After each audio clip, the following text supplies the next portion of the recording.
Hi అండి, good morning అండి. ఈరోజు నేను చామగడ్డ పులుసు అయితే చేద్దామని చామగడ్డని బాగా ఉడకబెట్టేసుకొని తీసేసుకొని బాగా వాష్ చేసి పెట్టేసుకున్నానండి. సో చామగడ్డ పులుసు ఎలా చేద్దామనేది నేను ఇప్పుడు వంట చేసుకుంటానండి.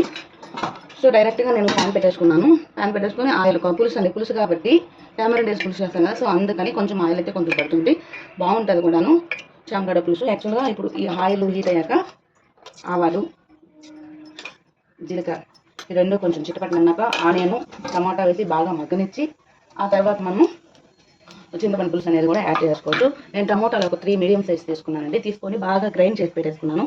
ఇలా అయితే మనకి కర్రీ కూడా బాగా గ్రేవీ కానీ అట్లా బాగా కలిసి వస్తుంది, బాగుంటుంది కూడాను. ఇప్పుడు వచ్చే టమాటాలు అంత అన్నాలు అయితే కొంచెం ఆవిరికే ఉడికిపోయేదండి, ఇప్పుడు అట్లా ఉడకటం లేదు. సో అందుకని నేనైతే ఇలా చేశాను. అవి చిటపట్లు అన్నాక సో నేను ఇప్పుడు ఆనియన్ యాడ్ చేస్తున్నాను. చాలా అంటే చాలా బాగుంటుందండి, చాలా ఈజీ కూడాను. ఎవరైనా ఫస్ట్ వంట స్టార్ట్ చేసేవాళ్ళు, ఇట్లా పులుసులు స్టార్ట్ చేయాలనుకున్న వాళ్ళు ఇలా చేసేసుకోవడం చాలా ఈజీ అండి. సో ఇది కొంచెం బాగా మగ్గనిచ్చాక 5 మినిట్స్ అంతే. ఈ ఆనియన్ ఫ్లేవర్ అంతా ఆయిల్లోకి రావాలంటే సపరేట్గానే ఇట్లా చేసుకోవాలి, అప్పుడే బాగుంటుంది. అన్నీ ఒకసారి వేసుకుంటే బాగా రాదండి. సో దాంట్లో నేను మెంతులు ఆవాల పొడి పౌడర్ అనేది వేస్తానండి. ఇది మెంతులు ఆవాలని బాగా గోరువెచ్చగా ముందు బాగా రోస్ట్ చేసి పౌడర్ అయితే చేసి పెట్టుకుంటాను. ఇది పులుసుల వరకే యూజ్ చేస్తాను. సో అట్లా చేసి పెట్టుకుంటే కొంచెం ఈజీ అయిపోతుంది. సో ఇప్పుడు టమాటా గ్రేవీ అంతా యాడ్ చేసేస్తున్నాను. సో టామరెంట్ నేను ఒక ఎంత తీసుకున్నానంటే నేను నిమ్మకాయ కూడా లేదండి, కొంచెం నిమ్మకాయ సైజు, చాలా చిన్న నిమ్మకాయ సైజు తీసుకున్నానండి. ఎందుకంటే టమాటా ఎక్కువ వేసుకున్నాను నేను. కాకపోతే ఇది చింతపండు యూజ్ చేయాలనే ఉద్దేశంతోనే వేసేస్తున్నాను. బట్ నాకు టమాటా దగ్గర చేసుకుంటే బాగుంటుంది. సో అందుకని నేను కొంచెం అయితే బాగా సపరేట్ తీసుకుంటాను.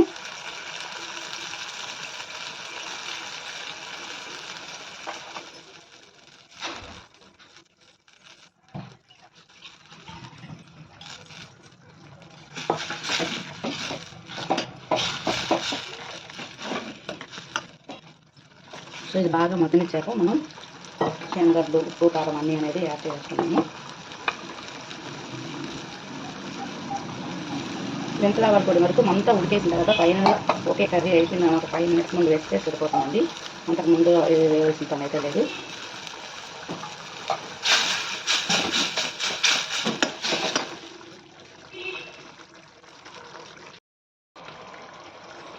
అదంతా మనం బాగా మగ్గనిచ్చాక టమోటా, ఆనియన్ బాగా మగ్గిన తర్వాత మనం చింతపండు పులుసు అంతా యాడ్ చేసుకొని చేసేసుకోవచ్చండి. ఇప్పుడు 1 by 1 కొంచెం బాగా ఆ విధంగా అయితే మనకి రావాలి.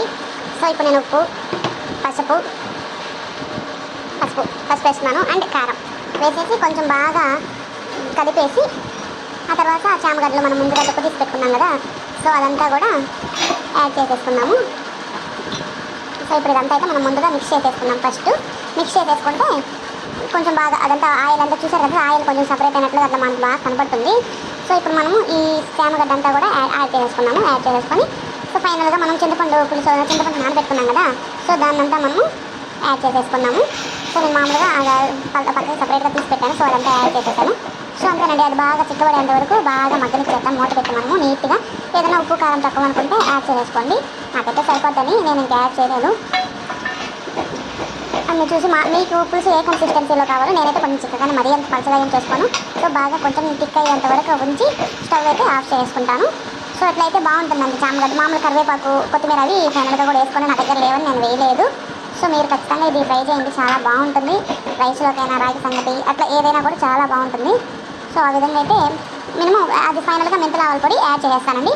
సో ఇది పులుసులకి అయితే బాగుంటుంది. అంతే, ఇంకా ఆ కన్సిస్టెన్సీ అయితే సరిపోతుందండి. ఇంకా స్టవ్ ఆఫ్ చేసేస్తున్నాను. అది చూసారు కదా ఎంత పర్ఫెక్ట్గా వచ్చిందో కర్రీ. చూసారు కదా థిక్గా, మళ్ళీ చల్లగా ఇంకా థిక్ అయిపోతుంది. సో ఆ కన్సిస్టెన్సీలో ఉంది. చూసారు కదా. మీకు ఈ వీడియో నచ్చినట్లయితే లైక్ చేయండి, షేర్ చేయండి, అదేవిధంగా సబ్స్క్రైబ్ చేయండి ఫ్రెండ్స్. Thank you.